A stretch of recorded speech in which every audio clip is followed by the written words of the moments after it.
Your parents who now believe everything they see on the internet were right when you were a kid.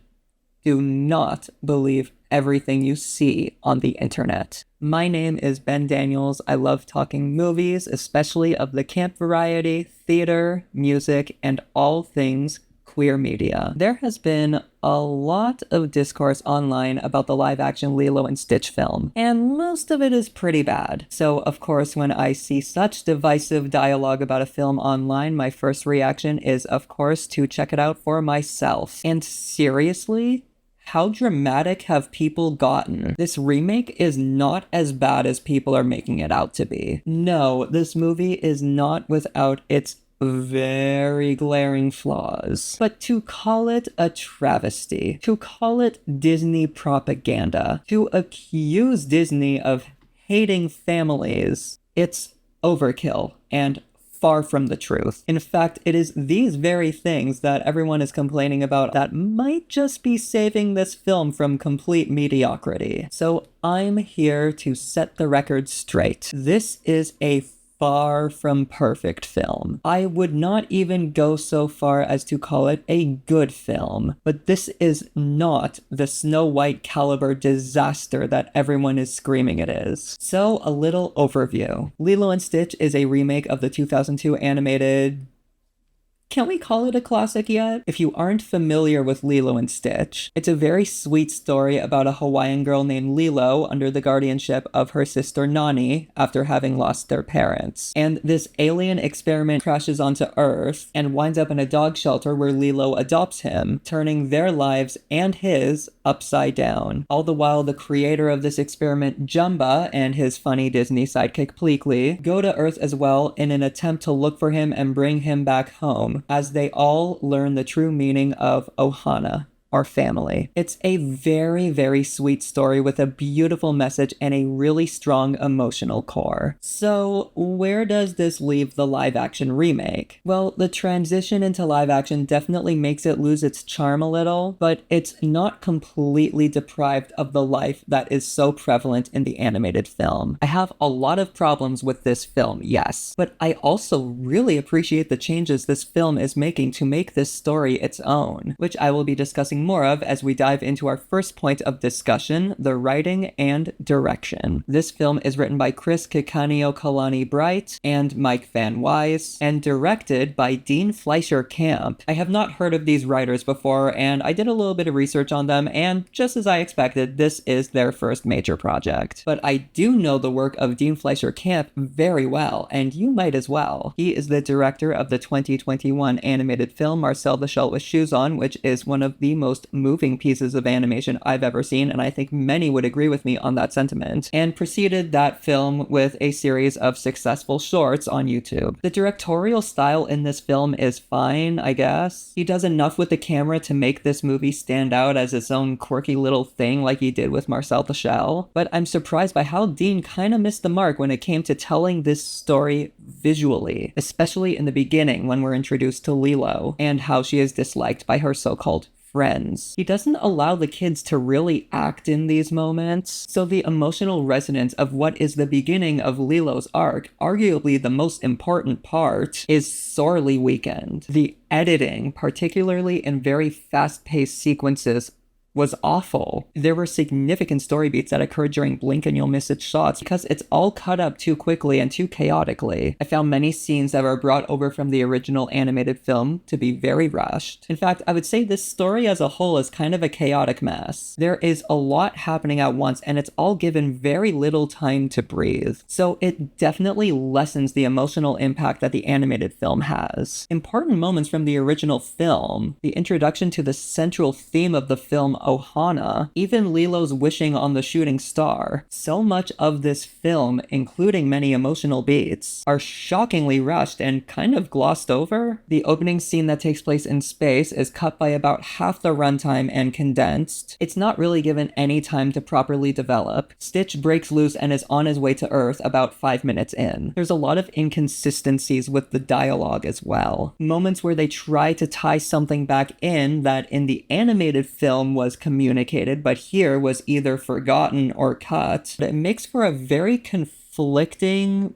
weird movie-going experience. But going back to the emotional aspects of the film, they are rushed in a way that feels to be the product of Disney's new bestie, corporate meddling. Don't even try to convince me that this was the original cut of the film. There is no way any original cut would be this needlessly chopped up, with total disregard for the storytelling that is supposed to be happening on screen. Disney used to be the masters of emotional storytelling. Remember how it felt to watch a scene play out, well-paced, letting the emotion really take hold of you? Disney wants you to forget about that, because God forbid should anyone cry in the theater watching one of their films anymore. I also did not appreciate how the film went out of its way to date itself. One thing I loved so much about the animated film was that it was very ambiguous in regards to when the film was supposed to take place. What time period is this supposed to take place in? Is it the 70s? Is it the 2000s? There's a case for both, and I like that it didn't really answer that in the animated film. It makes it feel so much more timeless.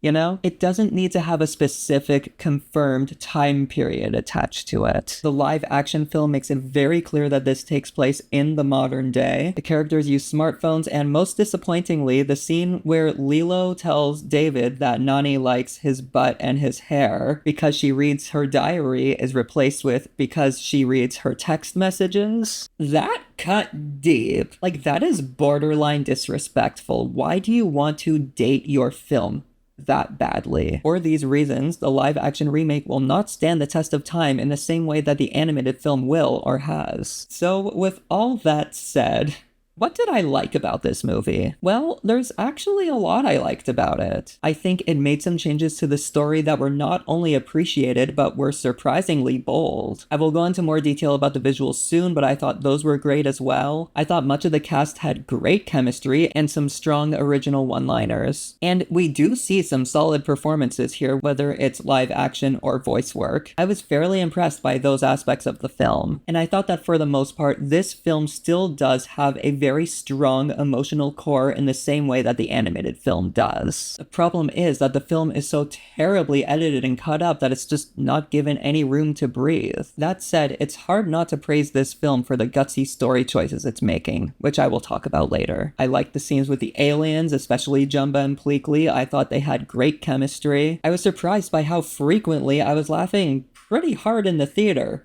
And not ironically. All around, the film does have its strengths that should not be dismissed. But from a production standpoint, I found a lot of it to be rushed or flat out awkward to watch, in almost a weirdly, unintentionally surreal way. Now let's talk about the visuals. The visuals are really one of the shining aspects of this film, and really where Dean Fleischer Camp's directorial style is highlighted. The CG visuals are very much of his style, and I appreciated how he was given the space to do that. The character designs are very Marcel the Shell, if you know what I mean. But if you don't, the texture work on the skin is very smooth. The eyes are very big and detailed. Googly eye styled eyes with a glaze to it. Again, it was really cool to see his style brought to a more photoreal canvas. You can see that a lot in Pleakley and the Grand Councilwoman's designs. Those very smooth, very rounded curves, especially in the head, with a more matte, glossy surface that the light sources highlight quite beautifully. And those detailed eyes with that specular reflection, giving them a glassy, wet appearance. The director's visual character style translates very naturally into photoreal alien character design. It's very visually pleasing to watch, actually, and I was impressed by the result. The visuals in regard to everything else, however, is where it kind of starts to fall apart. The cinematography is very basic modern film. It looks as if the color has been sucked out of it, and I don't think the director or the cinematographer knew exactly what to do to make the Hawaiian backdrop stand out in a way that Chris Sanders and Dean DeBlanc knew what to do in the 2002 animated film, which was a lot of very beautiful, vibrant watercolor backgrounds. This leaves the live-action remake feeling a little dull, a little cold to look at. Outside of the aliens, it visually does not stand out. But now let's move on to the main characters. I liked the portrayal of Lilo and Nani in what is her big screen debut, Lilo is played by Maya Kealoha, and Nani is played by Sydney Agudong, both of whom give great performances here. I thought their chemistry was excellent. I would have loved to see their relationship fleshed out more, and I wish that every shot wasn't cut up to be like 3 seconds long. Give this relationship some more room to breathe, you know? But I gotta hand it to Disney. They may not be able to hire no-name writers who know how to write, but they definitely know how to hire no-name actors who know how to act. Lilo, I find, can get a little annoying in the animated film, and she's much of the same in this one, but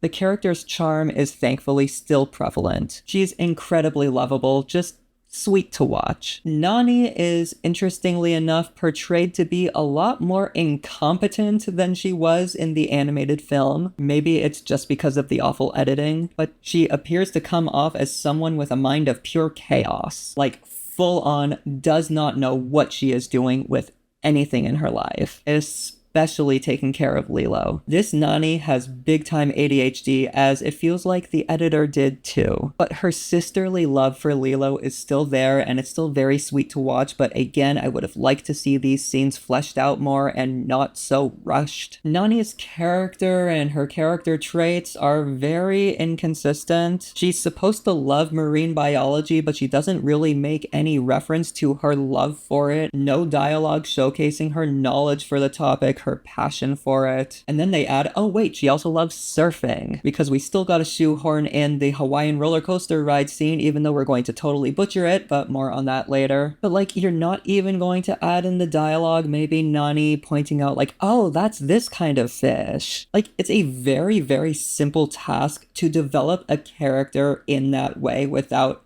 it being so outright and obvious. And even when they do make very obvious reference to it, like everything else, it's glossed over. Anyways, that was just a very, very weird writing tactic. I love, love, love Stitch in this film. I'm glad to see that Stitch as a character transcends mediums. He's still funny and cute and oh so fluffy. He is also thankfully still voiced by Chris Sanders, which makes the transition to live action a lot more painless and seamless. I was disappointed, however, that Stitch's arc, which was so emotionally resonant in the original film, did not hit as hard, because again, they did not give it the time to make it so. Everything was happening so quickly and with such little breathing room that Stitch's inner change is not properly developed at all. One of the things I find so beautiful about the animated film is the fact that he changes Lilo and Nani's lives, and Lilo and Nani change his life. And these arcs are very beautifully fleshed out, with a lot of detail and a lot of focus dedicated to it. Here, it did not go quite that route. That said, he is still entertaining to watch and alone worth the price of admission. I think we should start off this section by talking about Jumba and Pleakley. They are the subjects of quite a lot of controversy. I will not go into too much detail about what they do with these characters until the spoiler section, but for the most part, I thought it worked. Jumba and Pleakley are played by Zach Galifianakis and Billy Magnuson respectively, and they both do a pretty good job here. Jumba's Russian accent is gone, yes, but honestly, I was not quite bothered by that. I thought they had great on-screen chemistry, and they made for what was easily the best comic relief in the film. I was impressed by how well their goofiness, their incompetence, and the way they play off of each other was translated into live action. I thought it was interesting that they made David and a new character, his grandmother, neighbors to Lilo and Nani. I thought it really worked for the version of this story they're trying to tell. That said, David goes completely undeveloped, as does his relationship with Nani, which I will talk about more in the spoilers. I liked his grandmother a lot. She was definitely a source of great comic relief and some heart, but David really did not do much here. Not that he did a lot in the animated film either, but at least they developed the love story there. Here, shockingly, they did nothing to develop the love story except make a simple reference to it in the end credits. That was very disappointing to see. They also did something different with the social worker angle. Now there's two. Bubbles is still in the film, but there's a more central social worker now. She's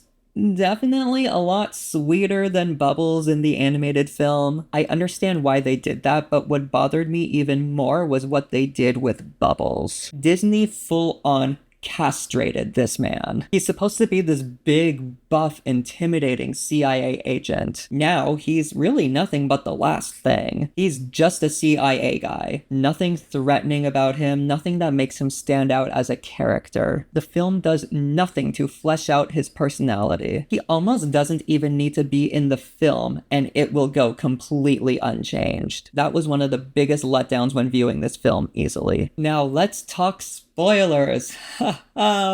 Boy, is there a lot to unpack. As mentioned before, emotional beats from the original film are rushed through or completely glossed over in this film. The way they introduce Ohana is awful. The argument that transpires as they introduce the theme is still there, and they still say it like they do in the animated film. Except now, the second it's mentioned, it's interrupted by Nani getting smacked in the face with a refrigerator door. As if this very big theme is just meaningless to the writers. How is Ohana supposed to hold any weight to it if the scene surrounding it does not amplify its significance, but rather actively works to minimize it? The writers really did not know what made the animated film so emotional. The Hawaiian roller coaster ride scene was a huge letdown. As I mentioned before, they don't really do anything to develop any sort of relationship between Nani and David. He's not even on the surfboard with them. And again, in what is another case of poor editing, apparently Lilo drowns. I missed that completely. Next thing I know, everyone's freaking out trying to get Lilo back from the ocean, and then she winds up in the hospital. But when I say that there are significant story beats here that are so poorly edited that it's rushed and you miss some of it,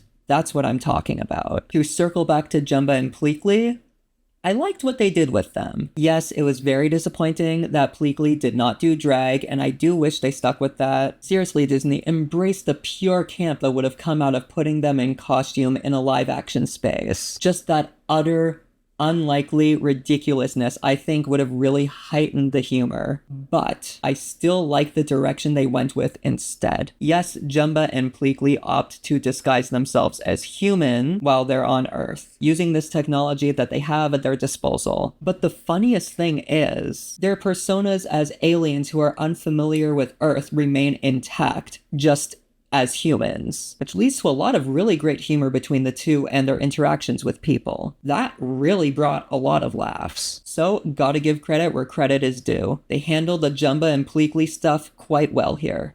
Bravo. On the topic of the aliens, I had heard that there were references to other works within the Lilo and Stitch IP. I, in all honesty, have never really gotten into Lilo and Stitch as a franchise. I've always been an appreciator of the original film, and I've always just been like, well, that's enough for me. I think it works great as a standalone film. I don't really think the sequels or the series was necessary in any way. But for many people who are fans of it, it's cool that it's there. But yeah, I may not be too familiar with the whole expansion of the IP, but I know a few things here or there. Like, I'm not completely oblivious, and I could be totally wrong here, but the only reference I really found was when Jumba was threatening to turn Stitch into Experiment 627, and you kind of see 627's silhouette on a screen. Yeah, considering I never really got into anything Stitch related outside of the original film, I can't really form an opinion on this. This is more just to create a more comprehensive and informative review, so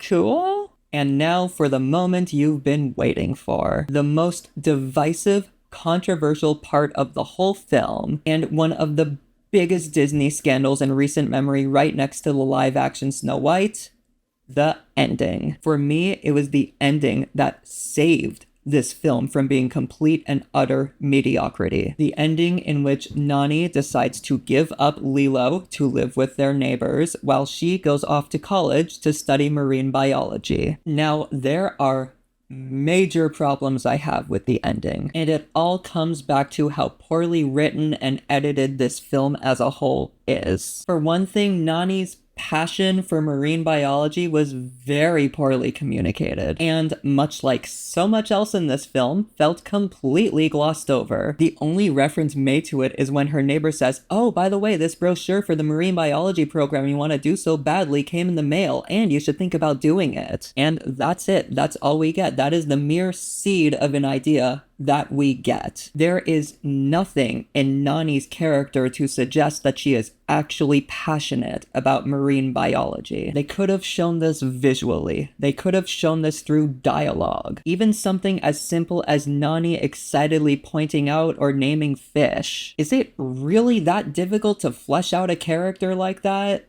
I don't think so. Also, I don't know what it is about these Lilo and Stitch films, but much like the animated one, the ending did not quite stick the emotional landing here. While it was an arguably too upbeat and pop-songy ending in the animated film, rather than something maybe a little more balanced with poignancy, the live-action film literally just ends with the decision to leave for college. Then boom, cut to credits. What could have been a very emotional goodbye scene at the airport, which was filmed, was ruined by having it play out during the credits to very upbeat music. You needed one more scene, Disney, one more to stick the emotional landing, and you blew it. However, I like what they were trying to do with the ending a lot, and I like what it stands for. Many are screaming, "Disney hates families." I think that's ridiculous. Why should Nani be tied down to her sister?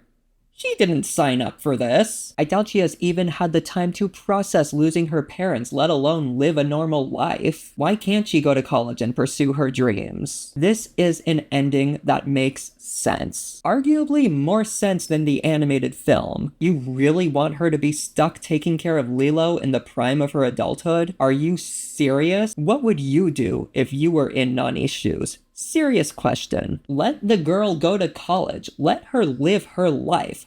All the power to her. They cry that this goes against the meaning of Ohana, in which no one is left behind. But I really like what the film says when Nani is told that, yeah, nobody gets left behind. But that doesn't mean you should leave yourself behind. You need to do what's best for you. And if they're really your Ohana, they will continue to love and support you. And that is a very beautiful, important message to be bringing out into the world. And just because the film doesn't wrap itself up in a neat little bow like you wanted it to, does not make it a bad ending. So, final thoughts. Look, I'm not here to stand in front of a podium and say that this film is a brilliant work of art. Hell, I wouldn't even go so far as to call this a good movie. But it's weird that all these elements that people are complaining about are the best parts of the film? Like, seriously, it's what they were trying to do with the ending. It's the alien characters, it's Stitch, that really come and save this film from delving into disaster territory. I think the overall message of the film, to bring Ohana into a different context, was very meaningful and really poignant. And yes, even though this film really doesn't do much to bring home the emotional elements of this film, I still got emotional simply by pondering this beautiful message. This